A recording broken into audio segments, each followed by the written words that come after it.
نحمده ونصلي على رسوله الكريم اما بعد فاعوذ بالله من الشيطان الرجيم بسم الله الرحمن الرحيم رب اشرح لي صدري ويسر لي امري واحلل عقدة من لساني يفقهوا قولي ما قدر اللہ حق قدرہ کہ انہوں نے اللہ تعالیٰ کی قدر کو اس طرح پہچانا ہی نہیں جیسا کہ اس کے پہچاننے کا حق تھا۔ ان اللہ لقوی عزیز کہ بے شک اللہ تعالیٰ کی ذات بڑی ہی قوی غالب ہے۔ اب چونکہ قرآن مجید جو ہے یہ ہر انسان کی ہدایت و رہنمائی کے لیے اتارا گیا اور اس کی ہر آیت ہر انسان کو مخاطب کرتی ہے، تو سب سے پہلے جو چیز ہمیں سوچنا ہے وہ یہ کہ اس آیت کو ہر انسان اپنے اوپر لے کر سوچے۔ ما قدر اللہ کہ میں نے اللہ تعالیٰ کی قدر نہیں کی، حق کا قدر ہی جس طرح اس کی قدر کرنے کا حق تھا۔ بار بار انسان اپنے مائنڈ میں اس کو دہرائے کہ میں نے اس ذات کی قدر نہیں کی جس نے مجھے پیدا فرمایا، جس نے مجھے اس دنیا میں بھیجا، جو میری ہر ایک سانس کا مالک ہے، جس نے مجھے بولنا سکھایا، جس نے مجھے چلنا سکھایا، جو مجھے مشکلات سے نکالتا ہے، جو مجھ پہ آسانیاں پیدا فرماتا ہے۔ ما قدر اللہ کہ میں نے قدر نہیں کی اس ذات کی۔ اور ایک طرح سے دیکھا جائے تو قرآن اس بات کا شکوہ کرتا ہے کہ اے انسان تو نے اس ذات کی قدر نہیں کی جو اس پوری کائنات کا خالق و مالک ہے۔ لیکن آگے اللہ تعالیٰ نے فرمایا ان اللہ لقوی عزیز کہ اللہ تعالیٰ کی ذات قوی ہے، وہ زبردست ہے، قوت رکھنے والی ہے اور غالب بھی ہے، اس کے باوجود پھر تو نے اس ذات کی قدر نہیں کی۔ اب ایک اور پوائنٹ یہاں سمجھنے والا ہے کہ شرک کیا ہے، کہ شرک انسان یہ نہیں کہ کسی کے آگے غیر اللہ کے سامنے اپنا سر جھکا دینا شرک ہے، بلکہ ہر وہ چیز جو جا کے لنک ہونی چاہیے تھی اللہ تعالیٰ کی ذات سے، تو انسان کیا کرتا ہے اس چیز کو جا کے کسی اور ذات کے ساتھ، کسی اور پرسنالٹی کے ساتھ یا اپنے نفس کے ساتھ جا کے اس کا بانڈ بنانا شروع کر دیتا ہے۔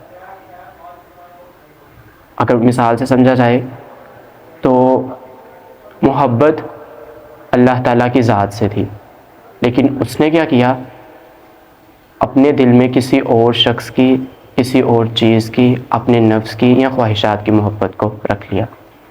امید کس سے لگانی تھی؟ اللہ تعالیٰ کی ذات سے۔ اللہ تعالیٰ کی ذات کا حق تھا کہ اس سے امید لگائی جائے، لیکن اس نے کیا کیا، کسی اور شخص سے امید لگائی۔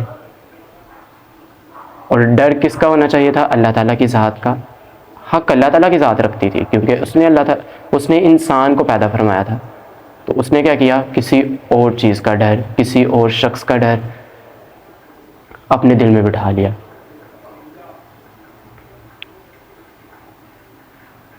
اب جو چیزیں اس ذات سے ہونی چاہیے تھی اس نے کیا کیا، کسی اور میں تلاش کی۔ اور اگر انسان یہ کہے کہ نہیں ایسا نہیں ہے، میں اللہ تعالیٰ سے محبت کرتا ہوں، میں اللہ تعالیٰ کو دوست مانتا ہوں اور میں اس کی قدر کرتا ہوں، پھر سوال یہاں یہ اٹھتا ہے کہ جو اس ہستی سے واقف ہو جائے، جو اس کی قدر کرنا شروع کر دے اور جس کے دل میں اس ذات کی کبریائی موجود ہو جائے، تو کس طرح ممکن ہے کہ وہ شخص جو ہے نا کسی دوسرے کے سامنے جھک جائے؟ کس طرح ممکن ہے کہ کسی دوسرے سے پھر وہ امیدیں وابستہ کرنا شروع کر دے؟ یہ ممکن ہو ہی نہیں سکتا کہ کسی اور کو وہ اپنا دوست سمجھنا شروع کر دے اللہ تعالیٰ سے بڑھ کر۔ پھر سوال یہاں یہ بھی اٹھتا ہے کہ اگر ایسا نہیں ہم کر رہے، اللہ تعالیٰ کی ذات کو ہم اس طرح جس طرح قدر کرنے کا حق ہے اس طرح قدر نہیں کر رہے، دوست نہیں مانتے اللہ تعالیٰ کی ذات کو، تو پھر کیا ہم نے اللہ تعالیٰ کو اس طرح جانا؟ کیا ہم نے اللہ تعالیٰ کے بارے میں اس طرح علم حاصل کیا جس طرح علم حاصل کرنے کا حق تھا؟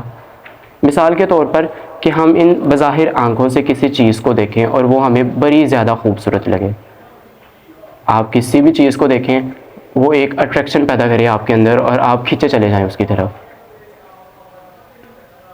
یعنی اس میں نہایت ہی وہ جمال و کمال رکھتی ہو، تو اسی نگاہوں سے کوئی ایسی چیز جو ہو تو اس سے بہتر، لیکن یہ نگاہ اسے ایکسیپٹ نہ کرے کہ یہ بہتر ہے، تو انسان کیا کرتا ہے، اس چیز کو چھوڑ دیتا ہے۔ تو ہم نے کیا کیا کہ دنیا اللہ تعالیٰ نے انسان کے لیے مزین کر دی، بڑی خوبصورت کر کے بنائی، ہم نے اس کے بارے میں سیکھا، اس کو جانا، اس کے لیے اپنی کاوش کی، کوششیں کی، عمل میں لے کر آئے، اور وہ چیز ہمیں بڑی زیادہ خوبصورت لگنا شروع ہو گئی، اور اسی کی طرف ہم کھینچے چلے گئے.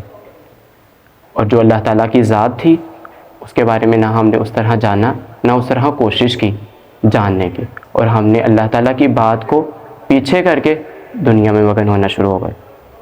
اس طرح ایک اور چھوٹی سی مثال کہ اگر آپ رستے میں جا رہے ہوں اور آپ کو کوئی شخص مل جائے تو آپ محض اسے، آپ نہ جانتے ہو اس کے بارے میں، آپ کیا کہیں گے؟ اسے زیادہ سے زیادہ سلام کہیں گے اور اپنا رستہ، اپنی منزل کی طرف چلے جائیں گے، اور اپنی منزل کی طرف. اب آپ نے سوال یہ اٹھتا ہے کہ آپ نے اس شخص کو وہاں کیوں نہیں روکا؟ کیونکہ آپ کو اس سے کوئی مطلب ہی نہیں تھا، نہ آپ اس کے بارے میں جانتے تھے، اور نہ آپ نے اس کا انٹرو لینے کی کوشش بھی کی. پھر سوال یہ ہے کہ ہم نے اللہ تعالیٰ کی قدر کیوں اس طرح نہیں کی جس طرح کرنے کا حق تھا.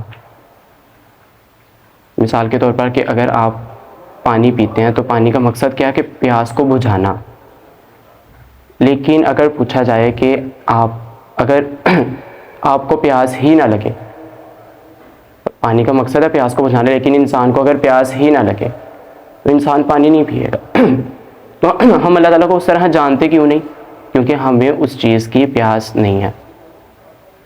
جب تک اس طرح کی پیاس دل میں موجود نہیں ہوگی تو ہم اللہ تعالیٰ کو اس طرح جاننے کی کوشش بھی نہیں کریں. کسی چیز کی پیاس ہوگی تو انسان وہ کام کرے گا نا. ہمیں کس کی پیاس ہے؟ جس پر ہم عمل کر رہے ہیں.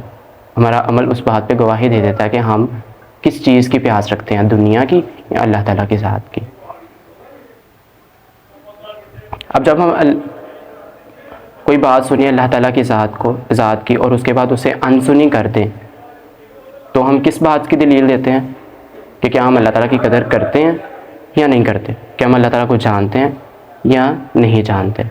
تو سب سے پہلی چیز اللہ تعالیٰ کی قدر اگر انسان نے کرنی ہے تو سب سے پہلے کیا ہے کہ انسان کو معلومات تو ہو، وہ اپنے رب کو پہچانے تو صحیح.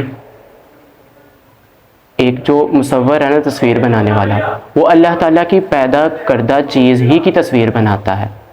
ایک آپ کے سامنے ریالٹی موجود ہے، آپ اس کو دیکھ کے اس کے مالک کی طرف اٹریکٹ نہیں ہو رہے، لیکن وہی ایک اگر مصور چیز بناتا ہے تو آپ مصور کی بنائی ہوئی چیز کو دیکھ کر بڑی قدر کرو گے، اس کو اپنے پرچیز کرو گے، ٹھیک ہے، اس کے بعد گھر میں لا کے رکھو گے، اس چیز کی قدر کرو گے، اس بنانے والے کے نام لو گے کہ یہ فلاں شخص نے بنائی. لیکن ایک ریئل چیز آپ کے سامنے موجود ہو جائے، آپ کے سامنے آ جائے، اس کے باوجود آپ اس کے خالق کو نہ پہچانو، تو پھر سب سے بڑی حماقت ہے یہ کہ انسان پھر بھی اس کے سامنے آنے کے باوجود بھی اس چیز کو ایکسیپٹ نہ کرے. تو سب سے پہلا کام کیا ہے کہ اللہ تعالیٰ کے بارے میں انسان جانے جس طرح جانے کا حق ہے، اپنے اندر وہ پیاس پیدا کرے، تو اللہ تعالیٰ کی ذات کو لازماً وہ شخص پالے گا. جزاک اللہ.